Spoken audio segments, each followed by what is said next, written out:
was an incident where you were convicted of match fixing. Um, what is your reaction to the buzz that your appointment has created? Well, life is like that. It doesn't take any conviction to be spoken about positively and negatively. Anyone in this position, there would be people appreciating and there would be people with the different idea. So as long as it's related to life, there is no issue. And I think what we can do is control the controllables and leave the rest. So here I am doing my job. So whatever is somebody is doing is keeping him or them busy. It's good. Um, looking back at that period of your life regarding the conviction, was it the lowest point of your life? Yes, obviously. Look, in life, at times you achieve a lot, and at times you lose a lot. And this is part of life. Sometimes it gives you a very hard hit, sometimes it's an easy float. So, yes, definitely that is one of the hardest that I've got hit. But the important point is to stand up and start walking again and get to a point where you start running again. So, this is what I'm looking to do. And what would you say to two groups? I mean, if you care, your supporters, what would you say to them? And what would you say to the other group who say that, someone who's been convicted of match fixing should never be involved in the sport? Well, the point is that first of all, to the supporters, I'm very grateful and I thank them from the bottom of my heart for believing in me, for believing in people to recover in their lives, for allowing people to have a chance in life, you see, and they've been great.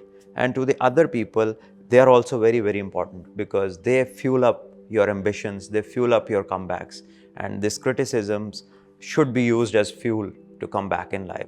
How did this opportunity come about to become the Singapore Cricket's consulting head coach? And why did you take up this appointment? Well, firstly, this opportunity is a great opportunity for me, obviously. It's a very good exposure to be with the guys who are, not full-time professionals, but they have done great. They've made great strides reaching to this place. It's not easy to be in top 20 of the world. It seems you've already done your homework about Singapore and the ecosystem. They go to work and then they come to play. But what are your first impressions of the team after you came on board on May the 20th? It's not easy, when you have, obviously they concentrate in whatever they do. So they work a lot of hours in the day and then they come here and then they start to, play cricket, and where they train, they bat, they bowl, they try to get better in their skills, and then they field some fitness work as well. So for them, it's a long day, and this shows the passion that they have towards playing cricket and also towards serving Singapore as cricketers. Wonderful bunch of boys, very talented, and if given more opportunity, given more facilities, perhaps to start with a dedicated ground for them, and then looking after the boys more and more, I think they can reach to heights which are unknown to them. Let's say this is sorted out and the facilities are available. How far do you think Singapore cricket can go? There is no limit then. There is no limit. You see, the best that you can be is be the world champions, and that would really become something very approachable if what you just said happened, and then people started to train in that way, start thinking and living a lifestyle like a full professional, a full-time professional. There's this difference between being occupied by other things and then fully focusing on the job at hand. That difference can be a world of difference to any athlete. And what is your vision and plan for Singapore cricket?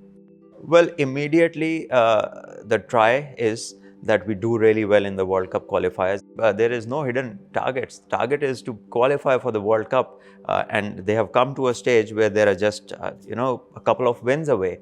But the challenges that they are facing in preparation, in terms of preparations, the amount of rains we have, that we do not have a dedicated facility, and for last 2 years they've had no cricket at all. So all they've done is practice a lot of balls on the bowling machine. So they have tried their best. Now they're putting in their best, and we'll see, inshallah, that we make a good outcome of what we have to do. But here, because Singapore cricket is not the premier sport, but that is where we want to be. get it to be one of the premier sports in Singapore. And if we qualify and do well in the times to come, then who knows, cricket might be another big sport in this beautiful country. What does cricket mean to you? And why after you stop playing, you are continuing to do something? Because for some athletes, after I'm done playing, I do something else. You are continuing with cricket. What does cricket mean to you? I've led all my life, starting from school to the Pakistan Test side, which is the biggest that you can play for.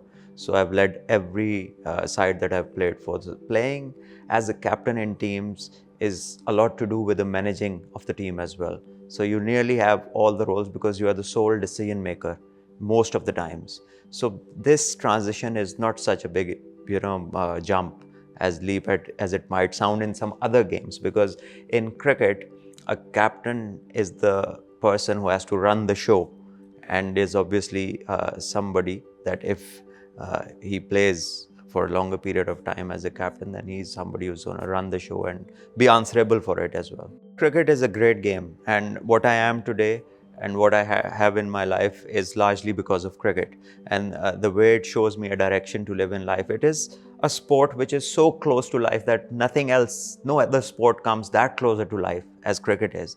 The instant decision making, the leading of a team, taking decisions every ball as a batter, which I've done all my life, then picking and choosing what to do, what not to do in terms of a strategist on the field.